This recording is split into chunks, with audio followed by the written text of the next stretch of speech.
InDigital is on a mission to improve the 911 industry. Our goal is to create something better to go above and beyond the current standards. Our passion for creating the most advanced, well-designed solutions led to our position as an industry leader in next-gen core services. For the millions of calls processed over our emergency IP networks, to our Text for 911 solution, Texty, to our disaster recovery and backup solution, Mevo, it's easy to see we love what we do. For more information, check us out at www.indigital.net. Rapid Deploy believes that every public safety agency, regardless of size, should have access to the data they need when it matters most. That's why since 2016, our mission has been to reduce emergency response times and improve public safety. We are the industry's only integrated emergency response platform. Our web-based cloud platform includes analytics, mapping, dispatch, and mobile apps, purpose-built for 911 in the 21st century. Visit www.rapiddeploy.com to learn how we enable effective, efficient, data-driven emergency response. If Within the Trenches has ever taught you something, open your eyes to what it is like to be a 911 dispatcher, or has inspired you to become one, then help support us and join our Patreon. Get exclusive bonus content, one-of-a-kind swag, discounts on merchandise, ad-free early access to new episodes, and much more. To join, please visit patreon.com/WTT podcast. And if you're an industry partner, we have something for you as well. And now, for the show. This is Jordan, and you're listening to the Code 7 Podcast Network.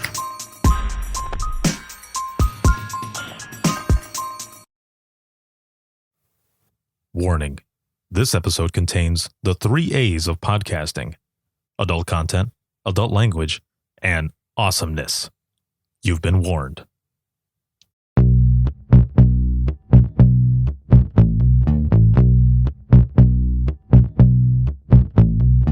Welcome to Within the Trenches, true stories from the 911 dispatchers who live them.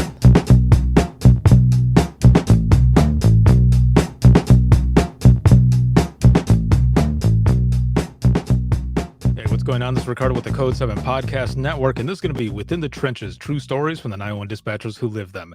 This episode is sponsored by InDigital as well as Rapid Deploy, and a huge thank you, as always, to the patrons and all of you who listen, watch, and share. I wouldn't be able to do what I do without all of you, so thank you so very much. We are just a few days away from Thanksgiving, and also just a little while away from closing up 2020. What a year. It has been an interesting year, but it has been good. There's a lot that has come out of it, and, I'm all right with it. I'm all right. I'm not mad at it. It's been good. I am excited for my guest today. We are going to go ahead and jump right in. My guest today is Senator Cheryl Kagan, and she is out of the District 17, state of Maryland, and also is the chair for the state's NG911 Commission. Hello. Hello, Ricardo. Great to be with you. Oh, thank you for being here. I'm trying to remember the last time we spoke. I'm pretty sure it was at the one of the 911 Goes to Washington conferences that the NINA organization puts on. And then we were talking a little bit over maybe Instagram or Twitter or something. And that was probably about a year or so ago. And we are finally getting a chance to do this. So I am excited to have you here. Lots to talk about. Yes, very much so. So for my listeners who might not know a lot about your background or anything, let's start off with that, a brief background story on Senator Kagan.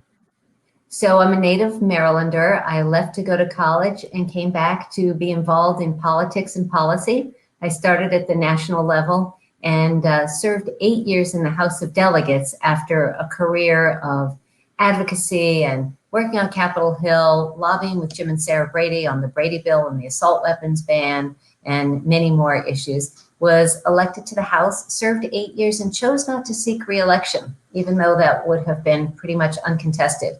I was 12 years back in the community and was then elected to the Senate 6 years ago, where I have been serving since. So what drove you into politics to begin with? The ability to make a difference, to help people really directly and indirectly, and to speak my mind and get stuff done. I am really honored by the opportunity to represent about 135, 140,000 people in the whole city of Gaithersburg, the whole city of Rockville, outside of the DC metro area. And it is a diverse and engaged, exciting constituency. And the whole state of Maryland is diverse and needs attention on legislative and other matters. You know, I have to admit that that conference, the 911 Goes to Washington conference, is probably my favorite. And I don't know if it's because I get to dress all fancy and stuff like every day, but it's just being there talking, and like you said, being involved in a lot of different things that can help make a difference. Like I'm there, I'm involved, and there's so much that's going on, and there's just, I don't know, kind of like an adrenaline push with that as well. Well, hopefully we'll all be able to attend conferences again in person and not over Zoom at some point in the not too distant future. Yeah, definitely. That, like I was saying in the beginning, 2020 has made things way different, but I think a lot of us have definitely, learned from it and Yes. kind of turned it around and taken advantage of this chance to be able to do more. Now, for you specifically as well, so you chair a commission board, the NG911 Commission Board out of Maryland. Can you tell us what all that entails? So let me start with how I got started in 911. Yeah. In between my service in the House and my service in the Senate, a wonderful activist named Carl Henn was at a community picnic celebrating a public garden that he had established. And there was a freak thunderstorm that came through. Everyone scampered to their cars, and no one remembered that Carl had bicycled over. And he hid under a tree where he was struck by lightning. When they came back out, they saw him on the ground, and they tried dialing 911 from cell phones. And then shockingly, someone intuited that they also should try from landlines at houses nearby. And they just got busy signals. It was quite a while before someone finally threw them into their truck. It took him to a hospital where he later died. And I said if I was ever back in office again, which was not really my plan, that I would dedicate my life to doing something to remember Carl and to make sure that other families didn't have such a tragic and avoidable loss. It turns out, Ricardo, that 3 people have died in my district when 911 has failed, and each of them are different. So one was the overloaded, Carl's issue. One was GIS, and I know we're going to talk about all of this, but the geographic information systems where they couldn't locate the emergency. And one was an outage. And again, we're working on that this year now. So the 6 years I've been in the Senate have been intensely focused on 911. I have kept my commitment. And after a couple of failed attempts, I sponsored legislation to create this commission. We put all the smartest people in the room and have convened these enormous public hearings and processes, 4 subcommittees, and have come out with great legislation. We've enacted 9 laws so far and should be releasing our 2021 recommendations in the next couple of weeks. It seems like there's always some sort of, there's always an incident, right? Sometimes it takes one thing to happen for change. You need almost that proof. Like, this needs to happen so that we don't have something like this happen again.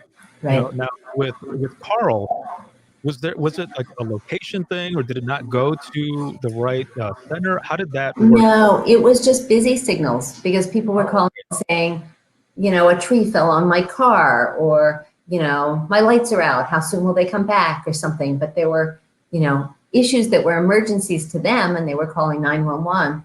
But Carl had been struck by lightning, and no one could get through to the local PSAP. And so there was a delay that did not help him get the care that he needed. It's definitely, I can see how, a story like that would inspire you, and of course the other 2 incidents as well, because these are things that we see, we hear a lot of stuff on social media, whichever, these types of stories that happen, and you end up, people wonder, why does this happen in 911? It's typically looking also back at location type stuff. There's Right. different stories there. And So people have mentioned that, like, how does an app find me, but you guys can't?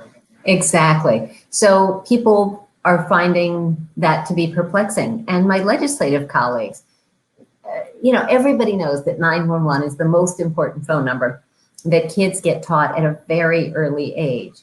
And no one wonders how it is that they get help so quickly and so accurately most of the time. The press stories are when it doesn't work out that way.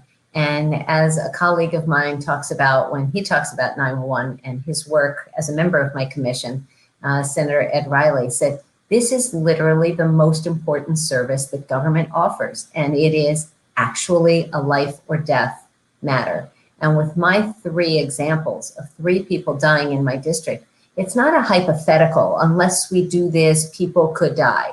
It's actually, let me tell you these 3 stories and let's figure out how to make sure they don't happen again in the future.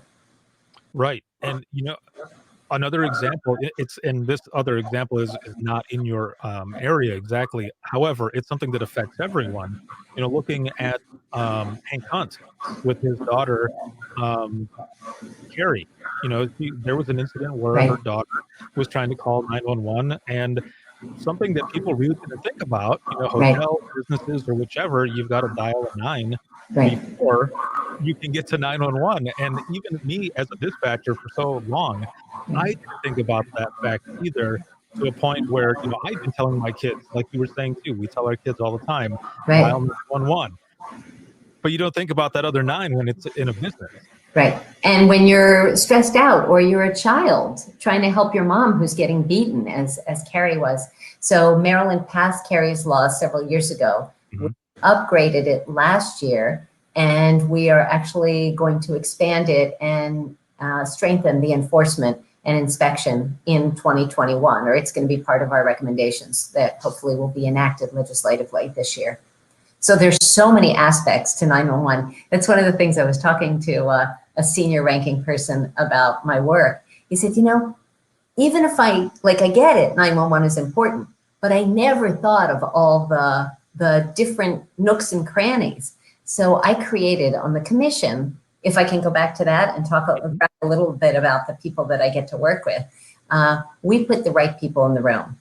We have PSAP directors, we have cyber folks, we have telecommunications folks, we have someone who's an expert in the disabilities community. We've got a 911 specialist, which is what we call our call takers or dispatchers or whatever they're called in other states, but we wanted to elevate them. And so we call them 911 specialists.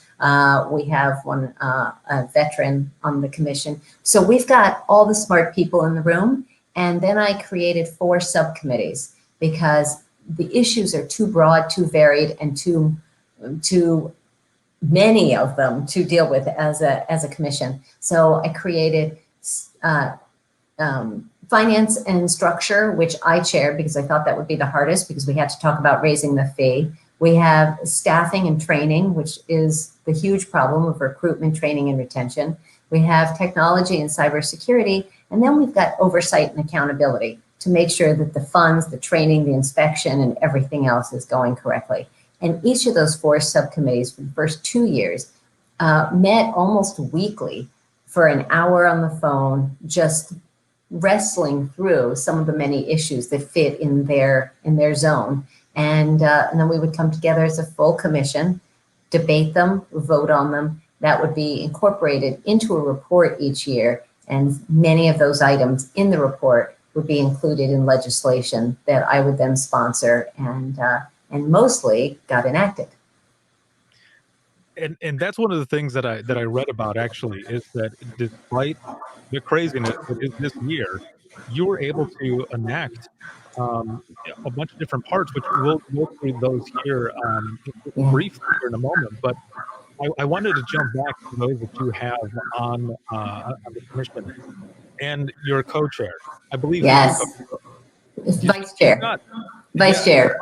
Yes, vice chair. Vice chair. You have a legend there. I have a legend. One of the best decisions I made was asking Steve Souter to be my vice chair. He is so respected. For your listeners, I'm sure they all know the name Steve Souter. He has put 52 years into 911, is nationally known and loved and respected. He has been a PSAP director in the district, Maryland, Virginia area. And he's just, I'm not a subject matter expert. He is on everything. He's also tactical. And when Steve says, I support this, I think this is a good idea, I can kind of stop arguing about it because I know it'll pass. It makes everything a lot easier. And I should say that I just featured him on my podcast, if I can get in a PR moment here. It's Kibitzing with Kagan. And for people who don't know the word kibitz, it's like a little chat. And so we have these brief interviews, and that's all available on my YouTube channel. And definitely check it out, because Steve Souter leaves a legacy of public safety in Maryland and around the country. It was a wonderful conversation. You know, I'm glad you explained the word, because when I saw it and I put it in my notes, I was like, okay, am I pronouncing this right? Right. And then I saw an episode, your episode, I was watching the beginning of it, and I heard you say it, and I thought, okay, no, I did. But Right. then I looked at the definition as well. Yeah. So it's a cute little word. It's like, yeah, let's just kibitz a little while. It's very informal, very chatty. So that's between the alliteration and the meaning of it, I just thought it was the perfect name for my podcast. Yeah, no, it is perfect. And, you know, I don't know how it was for you, but when I interviewed him, I think he was episode 80. And it's going to be like episode 350 something of the episode. Wow. But when I interviewed him, usually I compare stories with different dispatch and call takers that come on. There was nothing that I could compare to the story he was telling me. It was more. Right. Yeah. No, he's extraordinary. Oh yes, definitely. So I want to look back here, just looking over here to my notes, because there were actually a couple different tweets that I wanted to reference. Like one of them, you're talking about building on the NG911 commissions, and I'm just going to read it off that it says. Work on 911 outages. The 911 board is now focusing on this vital life-saving issue now. In addition to our policy recommendations, we are sending a letter to the FCC urging their action and enforcement. So what are some of the things that you end up sending out to the FCC like that when you're talking about outages? Because you see it not all the time, but there have been times where you see it in the news, and then people wonder, like, what needs to be done to kind of curb this situation. Right. We're actually sending a couple of love letters to the FCC, the Federal Communications Commission. We also are expecting that there may be some turnover among the commissioners in a new Biden administration. And so there are policies that they will hopefully take a more careful look at, things that have been pending for a long time or are, were discussed a decade or more ago, but really need to be brought back. So one of those you just mentioned was outages. Mm-hmm. There is an insufficient oversight and accountability, in my view, because one of the 3 people who died in my district, as I said, was during an outage. So the recommendation that we are going to have in this year's report is going to mandate that any outage of more than 30 minutes, that the PSAPs must be informed, that our emergency management folks must be informed, and there is going to be a rollout from a template of how and when to inform the public, because there are alternative ways of getting emergency assistance. And if your house is on fire or grandma's having a heart attack, you do not want to find out when you pick up the phone that 911 is not functioning. So we believe that there needs to be better accountability from the carriers. And so within 30 minutes, report it to the PSAPs that they need to come and explain at the next 911 board meeting exactly what happened and how they're addressing it. And they're just, we've looked at a lot of other things. We're trying to be prudent in moving the needle without being radical. We want it to be thoughtful. And so that's a step. The 911 board in Maryland has renewed its conversations about outages. And then also the letter to the FCC is going to be important to really encourage them to step up their game. And that is definitely an important issue, and people do need to know. I mean, it. Sometimes you don't know. Sometimes you just see it, or like you were saying, you pick up the phone and you can't get through. You're like, Right. what do I do now? Right. So another letter we're sending to the FCC, and we'll keep them busy with hopefully considering our suggestions and requests. Victims of domestic violence years ago used to be given NSI, non-service initialized phones. The acronyms that I have had to learn to work with you guys are crazy, but I'm pretty facile at them actually now. But being given a non-service initialized phone can help someone call 911, but the problem is if it doesn't have Annie and Allie information, if it doesn't have the ability to get folks the help that they need, maybe they can dial the number, but they can't speak. That's a problem. And so we want them to go back and figure out whether the FCC can help this community and help the advocates and the service providers to make sure that these women and men are safe and able to contact 911.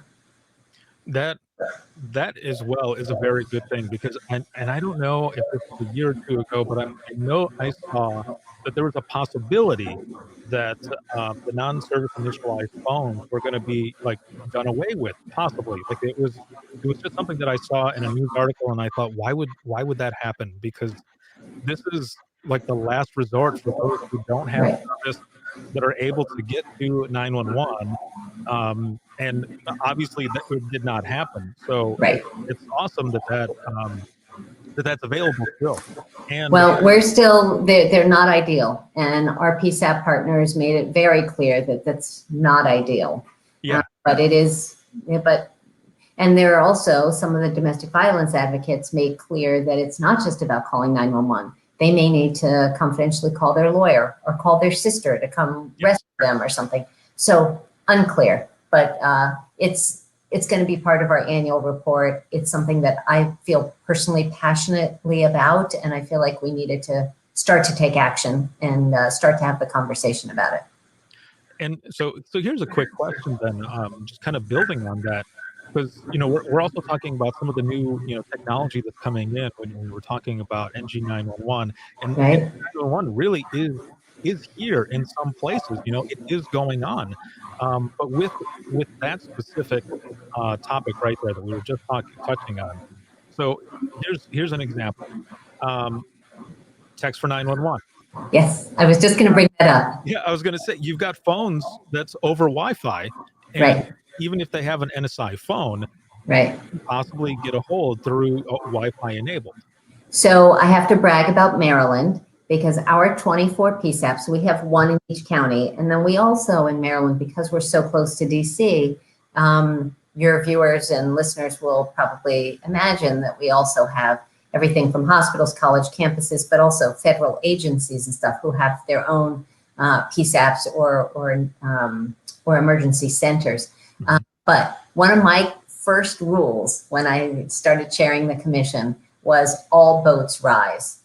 So all 24 jurisdictions had to work together and had to thrive together when it comes to public safety.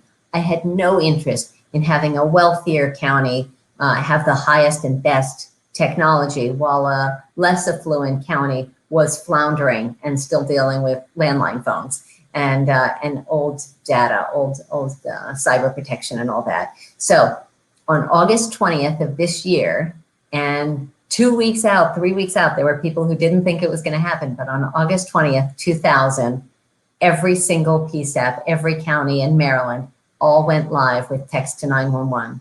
So any resident, any tourist, anywhere in the state is now able to text. And there was a marketing campaign. If you can, call, because calling is always better because it's faster. You can get the location, you can get all that. But if you can't call, you can now text. So whether that's for the deaf and hard of hearing folks, whether that's because you're hiding in a closet and there's a bad guy in your house, you can now have that option. And really proud of the great PSAP leaders who made that happen. That's amazing, and congratulations on that, because that is a big step forward, and to be able Yeah. to offer that. Now, with I guess maybe some of the reports since that happened that you might have, how has the response been with the public and the dispatch center on that? So I think people are still learning about it. So while there was a media campaign, while I talk about it and tweet about it and post about it on my Senator Facebook page, my personal page and all that, there's still people that when I talk about it say, whoa, that's cool. I didn't know about that. And that's okay. But it will certainly roll out over the years. And we don't want people to be flooded. We don't want the PSAPs to get flooded with people thinking it's cool and wanting to try it out. But they should know that it's available. I think that, And having we are, sorry, Maryland is one of the very first states that has text to 911 statewide. And it's not because we're a one statewide entity. With 24 jurisdictions, that's a challenge. And again, they got that done. hey, that again, that is excellent work. And I would say that a strong public education plan, I agree, is the best way to do it, because you want people to know that this is not the take place of a phone call. No, this is like a last resort thing. When voice isn't enough, send in a text. Yep, absolutely. And So much more I want to tell you about, because let me just say right now, before I forget, that I am available for legislators from any other state that's interested in learning about the Maryland model and the Maryland legislation, because what we did really is on the forefront. And I know that I'm bragging. I'm not trying to brag about me, but it's about the whole commission, about Steve Souter and all of our partners and my legislative colleagues who had to pass it, and the governor who signed everything into law. So it's all of that. But we really did some very thoughtful and important advances. And can we talk for a moment about the fee? yeah, yes, of course. So no one in elective office, and I hate the word politician, so I'm just going to say no politician, no legislator, no elected official wants to vote for a tax or a fee increase unless they really have to. But when you're talking about literally life or death, I was able to make the case because only 37.5% of the costs of running a 911 center were covered by the $1 fee that had been in place for a really long time. So we did three things to change the funding that got almost unanimous support from Democrats and Republicans. So we had a bifurcated fee, 25 cents of every dollar. So again, $1, 25 cents went to the state to fund capital improvements, and 75 cents would go back to your local PSAP to help fund those operations. So what we did is we took the 25-cent portion and we made that 50 cents. That was issue number one. So that doubled the amount of money that was going to be coming into the state. We gave them more responsibility to pay for more stuff to lighten the load on our local jurisdictions, more funding for training, not just the capital improvement on the hardware or chairs or stuff like that, but really covering more. The second thing we did is what I call close the loophole, because when you had a landline and you were paying $1 a month, that was fine. Then you got a cell phone and you were paying $1 a month for your 911 fee. Well, then maybe you got a family plan. So maybe you had 4 phones and you were still paying $1 a month. And any of the 4 customers could be dialing 911. So demand for 911 was increasing, while then maybe you got rid of your landline. But so revenues were either flat or declining. We needed to address that. So by closing the loophole, not just for families, but also for real estate companies, hospitals, community colleges, we really had to be charging for every line. And so that was expected to really spike our revenue. But if we weren't able to get as close to 100% as I was hoping, and so far it's falling way short, then we were going to enable and authorize the 24 local jurisdictions to increase the 75-cent portion of their fee up to another 75 cents. So they could raise it by a nickel, a dime, a quarter or something, but they wouldn't have to come back to the state. They could just do it locally. So that's the way we were trying to address the funding shortfall, because 911 should pay for 911 and not come from anywhere else or go to anywhere else. Keep your paws off the 911 fund. Don't use it for anything else, and make sure that the money in your general fund, in your general budget, is used for roads and school and healthcare and parks and all that, and shouldn't be needed for 911 centers because they should be self-sufficient. It hasn't yet worked that way, but we are waiting for the comptroller to do the audits and to see whether the 104 telephone carriers are remitting and collecting and remitting the right amount of money. See, this is where, when you were talking about earlier that there are other people, other colleagues that you have that have said there is so much to 911 that I didn't know. My listeners will also be thinking about that as well here, thinking about these fees and where they come from and how everything works and how it all plays in. You're making me flashback to when I was in dispatch, where we were trying to set up teams to go to different places in the county to kind of campaign for a lot of these fees as well, so that we could make sure that our center was going to continue going. Wow. Yeah, that's hard. So this commission has such credibility, and because we are broad-based and because we have such expertise, and when there's a bill hearing in the Senate, and I've got a committee room filled with people in uniforms who do 911 every day, who are police and fire and dispatchers, 911 specialists, and PSAP directors, and they're all there in support of the bill because they helped craft it. They helped come up with the recommendations. What can senators do? Okay, I trust you. You're saving lives. You're saving my constituents' lives. I'm on board.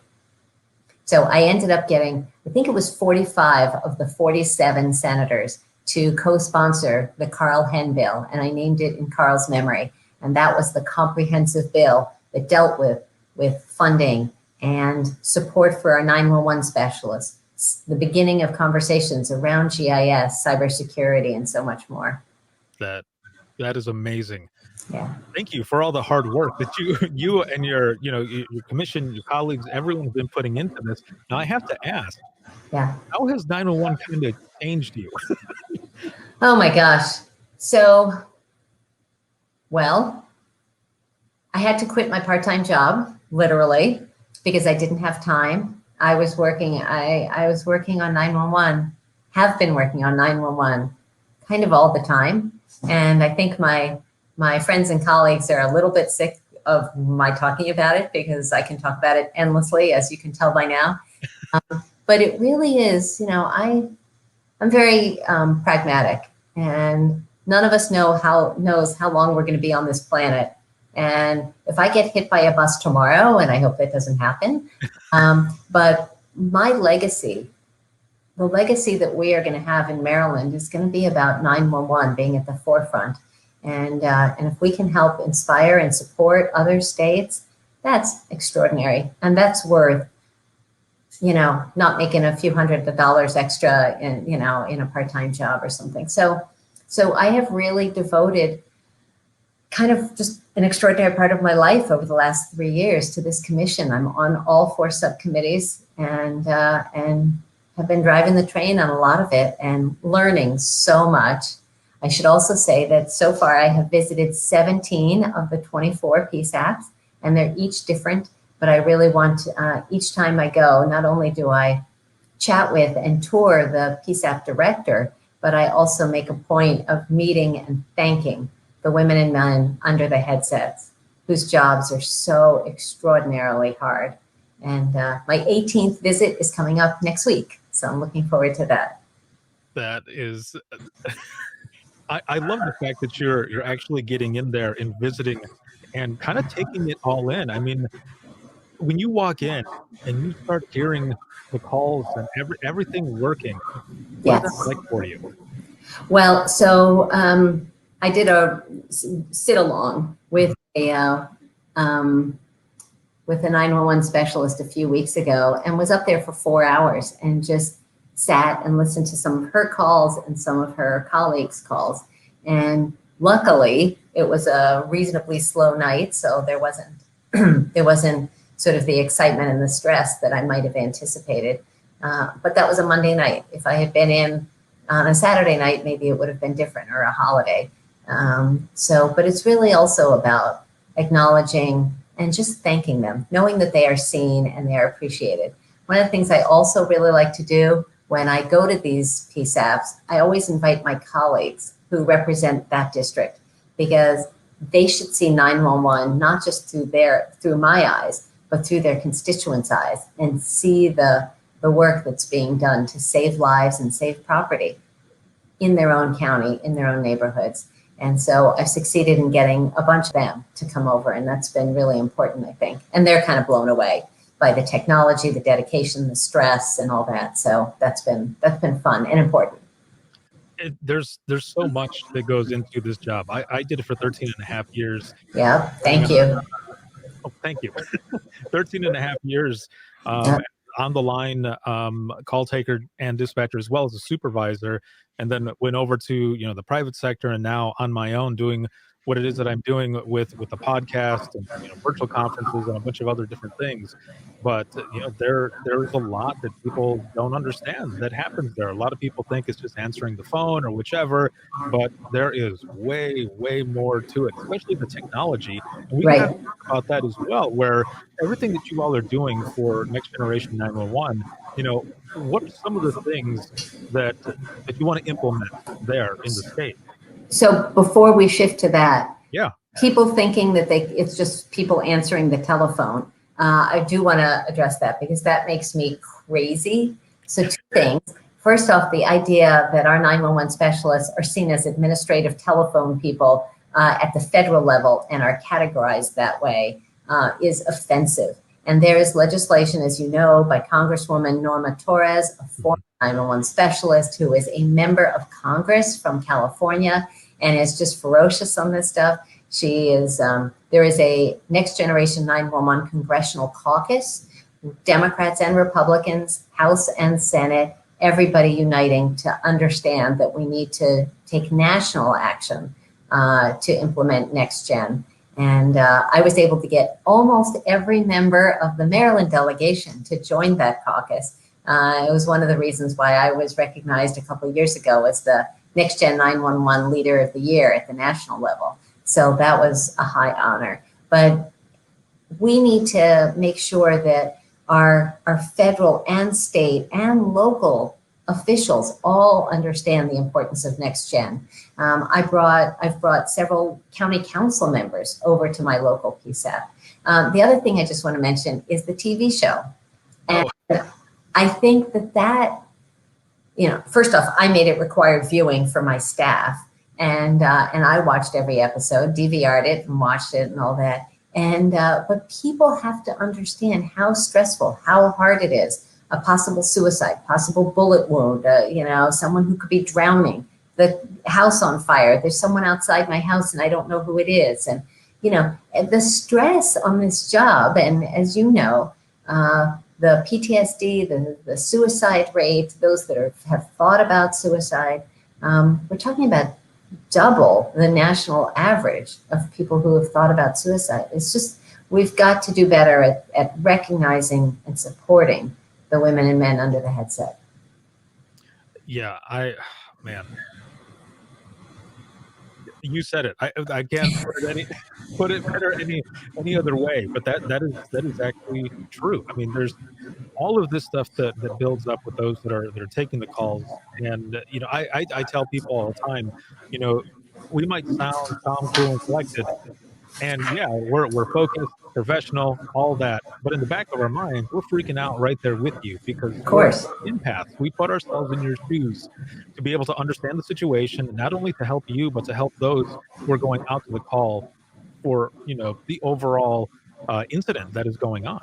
Right. Can I tell you some of what we've done for the 911 specialists? Of course, yes, please. So first off, I've already referenced that we renamed the job title, and just as a measure of respect. That's really tiny, but it's also symbolic. We authorized counties to give property tax credit, because it's done for first responders, but it's not generally done for first responders. And so we authorize that. There are several counties who have looked at it, one or two, I think, who have enacted it. I'd like to see more counties stepping in on that so that there's more of a financial incentive to recognize these courageous people. This year, one of my top priority issues was about increasing training. I've been reading Jim Marshall's book about the 911 specialists and the stress that they suffer through with not just cumulative incidents, but any one incident that can just set someone off. And so I was this close to being able to get it through with real numbers. We wanted 8 hours of onboarding for a new incoming specialist to get training in stress, in dealing with stress and dealing with PTSD and coping mechanisms and trying to change the culture. Not just the 8 hours coming in, but then we were proposing 6 hours was our compromise. We wanted it 8, 6 hours every year afterwards. We care about you. We're worried about you. We really hope you're taking care of yourselves, and we're going to provide you with training that we're going to pay for and give you the time away from the headset to make sure that you know that we are looking out for you. So we ended up needing to defer to the 911 board to come up with the right number. So we're still kind of negotiating and navigating that, but I am very hopeful that that will end up in our regulations and make sure that that is required. The next thing, and a really big deal, and I will be so proud of Maryland, if we can get our first responders included in workers' comp. And not just for slip and fall, but if a police officer has a mental health issue, she or he is assumed that it's in large part because of the job. That same presumption is not available for our 911 specialists, and I think that should change. So in this year's report, we are asking for a study. We're having state experts look into it and whether we can get our 911 specialists to join police, fire, paramedics and stuff and have access to that kind of support and acknowledgement of the stress of their jobs. That's just one more step into solidifying. I mean, it's solidified already, but for federally people to see 911 specialists as first responders as well and be seen as such. But this is excellent. Now, I have to mention Jim Marshall. So yes. He and I met back in 2013, and I did an episode with him. This was Nice. when the podcast first started, and I remember he did a Jedi mind trick on me. How's that? We were talking and all, and I was telling him about some stuff that was going on, and I remember him saying, this sounds like a cry for help, and I said, what? And he's kind of chuckled. And he asked me a question, and I said, well, I want to do as much as possible, for my family as well as myself. And he just kind of looked at me and smiled, and I said, I don't know what you just did here. You got into my head, and I was able to say something that I probably had been holding in for a while. Wow. and we've been very good friends ever since. Yeah. He's an incredible. He's so passionate about it. As you know, his sister worked in a PSAP for many years. And he used to think, as many people do, you're just answering the phone, and then spent time with her in the 911 center and had a wake-up call and has been passionately involved ever since. So his book is worth reading. I'm just read the chapter on suicide and stuff. It's tough. So seriously, I thank people all the time. So anyone watching who is or has ever been under the headset, thank you for what you do. What are some of the things that you've kind of talked about with Jim? I talked to Jim actually just a couple days ago in preparing for this episode, and he said that you both have had some lengthy conversations as you're talking about 911 specialists and what they go through, some of the stressors of the job. Right. Well, so that was part of, I wanted his advice about training, this behavioral health training and support. And again, it didn't come out exactly the way I was hoping, because I really wanted numbers, not just, platitudes of we care and we'll provide a training or something, but I really wanted hours of training to show that we really mean business. But everything is a step at a time. And sometimes you can't get the whole loaf. You just get a slice of the loaf. And so we get half a loaf or maybe a little more, and we'll see what the future brings. Perfect. Now, with Steve Souter as your vice chair there, what are some of the things that he has also kind of mentioned with the different stressors and stuff that you are all talking about for 911 specialists? Right. Well, one of the issues that we're dealing with this year that will be in the 2020 report for the 2021 legislative session is about the reality of training, special training for our 911 specialists. So no matter how much certification and how many classes you took when you first started, you didn't cover COVID. You didn't cover Black Lives Matter. You didn't cover maybe sexual harassment or some of the issues that have developed in recent years. And so we want our specialists to be trained and to be educated and to be sensitive to these issues. So I sponsored 6 bills related to 911 last year, and 4 of them passed, even in an abbreviated session when we adjourned 20 days early. One that didn't, we're bringing back, and that's swatting. And as folks know, it's someone calling and, my Black next door neighbor just murdered his wife. And so SWAT teams come out, guns blazing, and husband and wife are sitting watching TV, and there's nothing going on, and it's fine. So we are upping the penalties for that, and we need to make sure that that is more than a slap on the wrist. We need folks to know that that means business. Then there's all the jamming phone lines, and there are a lot of issues that affect call takers and daily job and their ability to do their jobs. So again, we're just trying to provide them with the training, the insights, the skills, and then the pay and benefits to the degree that we can to make sure that they survive and thrive. That right there is key. Surviving and thriving. And we're thinking about new technology and everything coming in. That is also another thing to think about when you're talking about 911 specialists and the stressors. Because let's just talk about the video to 911 or 911 with pictures and everything. Now they're going to be seeing this as well. So you have to also add in more training or just somehow for them to really work through what they're going to be seeing now. No question.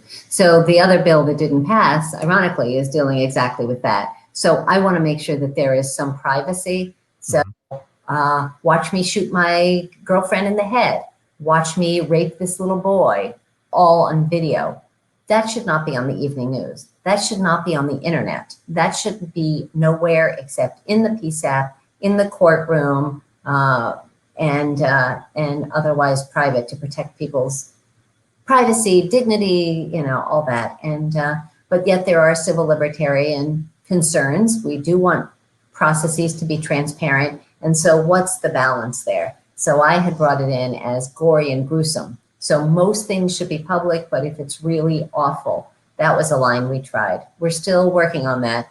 And there is an old court case that the Attorney General gave us, and we're just trying to find that fine line where we can have some privacy and yet a lot of transparency as well. Yeah, because I think that, as of right now, standards are also being discussed, built. There's not a true standard out there yet for how, 911 specialists are going to be taking all of that in. But there are already discussions about it and how we can work towards helping 911 specialists when they do see it. Or, maybe it'll come in as, let's just say, an email attachment or something, and it gets sent out to a road sergeant, an officer, sergeant out there. There's so many different ways to do this, but I think it's great that we've been talking about it and we're looking into it because they're the ones that are really going to be affected by this. No question. No question. So can we talk about GIS? Because we haven't done that yet. Yes, because that goes along with it as well in that experience of what if I can't find somebody? Right. So there are so many horrible stories. There's the woman who died outside a hospital door and she was at the wrong door and they couldn't find her. And the kid who died in the back of a truck. And there's the recently in Northern Virginia, there was a problem where a beautiful young teenager, Fitz Thomas, died while swimming in the Chesapeake Bay, and they not in the bay, in the Potomac River, and they couldn't find him, and it was ping-ponging back and forth between two PSAPs, and there were not place names that had been in the system, so that's being addressed. The third of the three people who died in my district died due to a GIS problem. He called 911 in the morning from his office building and said, I think I'm having a heart attack. And they sent paramedics, and they searched every office of every floor of his office building and did not find him. And 10 hours later, they had searched building 1, I'm making that up here, but 10 hours later, they found his dead body in building 4. And the GIS was not precise enough that they could identify which building he was calling from, and he didn't share that information. So getting the latitude and longitude to be more precise, as well as the altitude. So in a hotel or office building or anything, that we're going to be able to get help there more quickly. That's huge. And our GIS folks, man, talk about, heroic work that will never be seen and recognized. We have a GIS person on our commission, and I always have to remind her to please speak in plain English, because once they get into gobbledygook, I am lost. But bottom line is we need to have it updated, accurate, and available to make sure that our 911 specialists can get access to the most current maps and place names in order to send help. That's another piece there that Yeah. people don't understand. That's another thing where you see other TV shows or movies, they're like, oh, they're able to see exactly what level they're on. But no, but not in real life. It doesn't work that way. No. Taken many calls myself where it just has the address, and I was like, what room are you in though? And they can't speak, and so then you're trying to figure everything else out, and it's Right. putting together a puzzle. Yep. So then, speaking of the puzzle, how do all the puzzle pieces come together, and how do you make sure that it all works? And that is the really important work of oversight and accountability. And the chair of that subcommittee is retiring. I'm actually taking him to lunch tomorrow to thank him for his tremendous leadership. But that's really making sure that the funds are used appropriately, the inspections are happening appropriately, and in a timely manner, that staff is being trained to the level that we would expect, and so many more pieces. It's very exciting. For 3 years, we've also been talking about where our 911 board should be housed within government. And I think it's 22 states now that have shifted from wherever they were to under their emergency management agency. And I'm hopeful that we're going to get that done this year. We just got the vote on it, and it's going to be in the recommendations. The Maryland Emergency Management Agency is currently under the military department, which makes no sense. So we're proposing that MEMA get made an independent agency reporting directly to the governor. And then the 911 board, which is currently in the Department of Public Safety and Corrections, which makes no sense for 911 to be with prison guards, is the way I talk about it, move them directly under MEMA so that emergency is with 911 and they can have a different level of collaboration and support. So we did just pass that, and that recommendation will be in our annual report and will be included in legislation. And I'm really hopeful that that's going to work better. Virginia just did that earlier this year, and many, many other states. Democratic states, Republican states, it just seems to be best practices. So I'm hoping we're going to get that done this year. When you said a couple times here that you are really in. I'm in the weeds. I'm deeply in the weeds. Oh, for sure. Like my life back after we all shift over to next gen. It's like, wow, vacation all the time. I'm not doing 911. That is amazing. But you can hear, I can hear it, I can see it in you that you are just very, very much into this. You're definitely into the political side, but the 911 side, you're in this to win it. And that I am. I am. I have to give a shout out to my legislative colleagues. This is bipartisan. It's 2 Democrats, 2 Republicans, 2 senators, and 2 delegates. And while they may have never listened to this, I want to give a shout out to my Republican colleague, Senator Ed Riley, and then in the House, Delegate Michael Jackson and Delegate Sue Krebs. And they have just been all very supportive and very engaged and interested in these issues too. So it all takes a team for us all to work together to make this happen.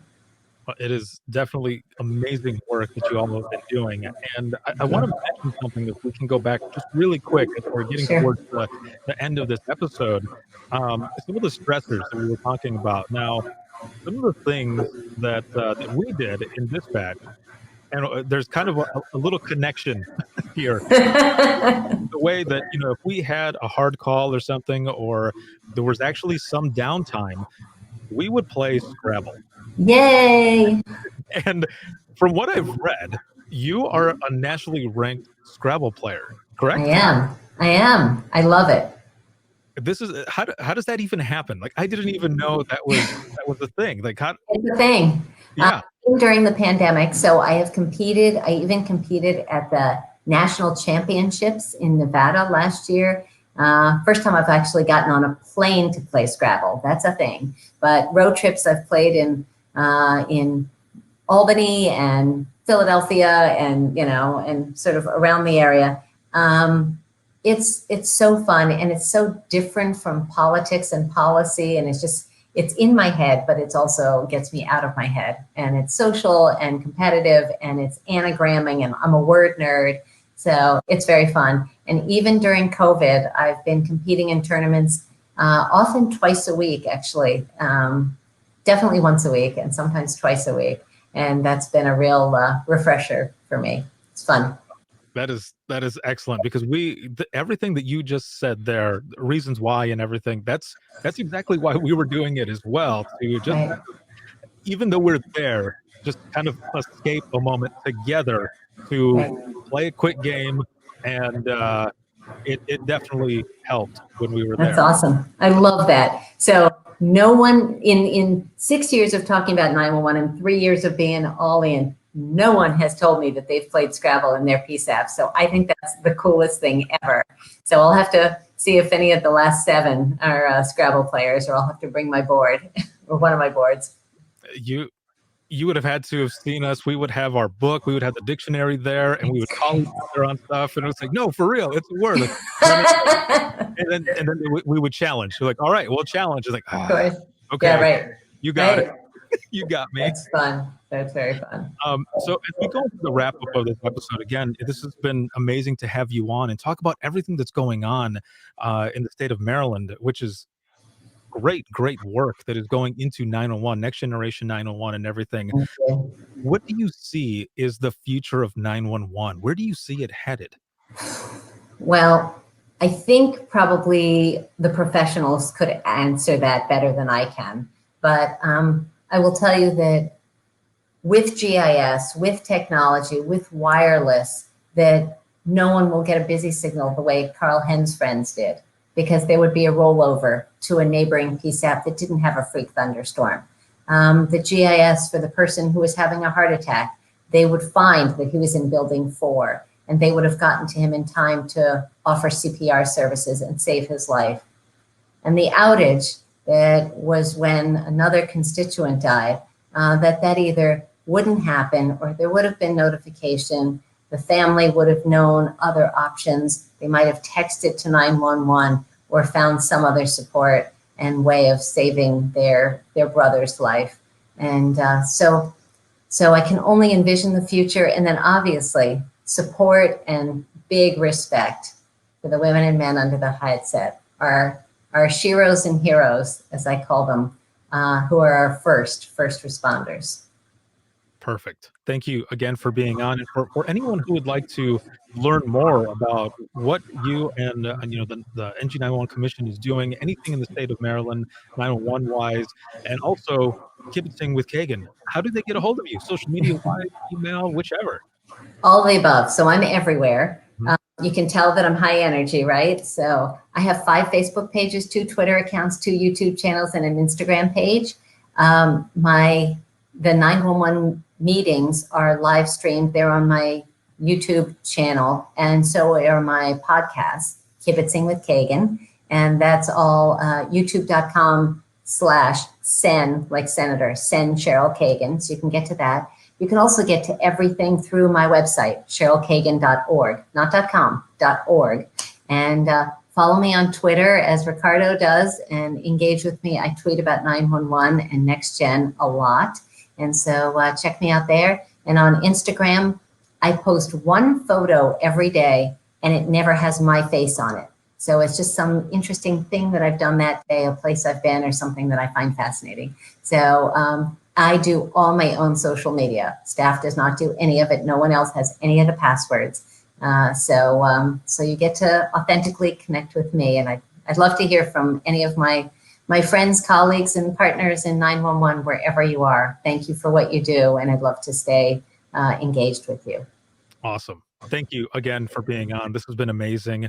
And this will be coming out soon. I think we might even have a part 2. There's so much. Oh my. We can talk either during or after the legislative session to let you know what we got done, because hopefully we'll pass a bunch of new laws. All right. See how that goes. So Ricardo, thank you so much for inviting me. Please stay safe. And again, on behalf of elected officials everywhere, thank you to the whole 911 community for what you do to save lives, save property, and keep people safe. Excellent. Thank you so much. And I will be right back here with you.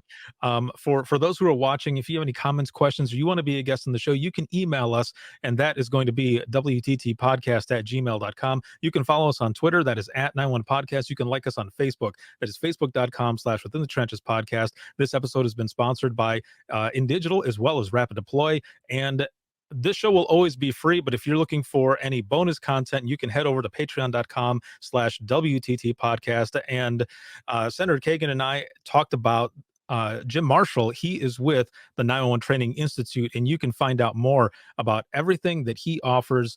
There is so much information. Please check out the resources for 911training.net. He also, Jim Marshall is also on a few boards that are there for dispatcher health and wellness, and you can check that out at nina.org.